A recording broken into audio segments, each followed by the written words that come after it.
Hello! চলো আজ তোমাদের সাথে সরস্বতী পুজোর দিনটা শেয়ার করি। হ্যাঁ, জানি অনেক দিন হয়ে গিয়েছিল, কিন্তু কি করব? তোমাদের সাথে শেয়ার না করে পারলাম না। সেদিন না প্রায় সকাল থেকে এখানে অনেক বৃষ্টি পড়ছিল। অনেক না বাট পড়ছে। ভেবেই নিয়েছিলাম আজ আর ঘুরতে যাওয়া হবে না। কিন্তু ভাগ্য ভালো যে বৃষ্টি পড়া বন্ধ হলো কিছুটা। তারপরে জানো তো এত মেকআপের পরে যদি মুখে এক ফোঁটাও জল পড়ে তাহলে কি অবস্থা হবে।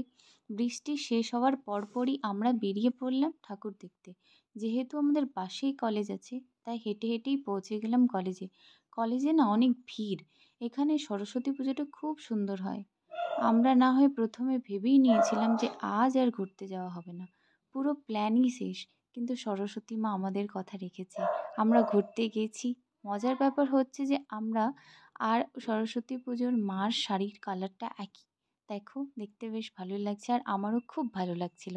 তারপর আমরা চলে আসি আমাদের পাশের এক মেডিকেল কলেজে, যেখানে সরস্বতী পুজোটা খুব সুন্দর হয়। কিন্তু আমার কোনোবারই দেখা হয়নি ওই সরস্বতী পুজো, এইবার প্রথম। এখানে যে রঙ্গোলিটা করেছে সেটা বেশ সুন্দর। দেখো, তারপরে তাড়াহুড়ো করেই চলে আসলাম আমাদের স্কুলে, জানো যেখান থেকে আমি এইচএস পাস করেছি। কি বলবো, যতই হোক এখন স্কুল লাইফ কলেজ লাইফের বন্ধু ঠিকই, কিন্তু ওই ছোট্টবেলার যে বন্ধুগুলো ছিল তারা আজও মনে পড়ে। আজও তাদের কথা এত মনে পড়ে যে কি বলবো। সবাই, জানো তো এখানে প্যান্ডেল ছাড়া সব ডেকোরেশন এখানকার ছাত্ররাই করে। মাকে সাজানো, রঙ্গোলি সব কাজই এখানকার বাচ্চারাই করে। আর্টগুলোও বাচ্চারাই করেছে। চলো এবার যাই আমাদের কলেজের ওখানটায়।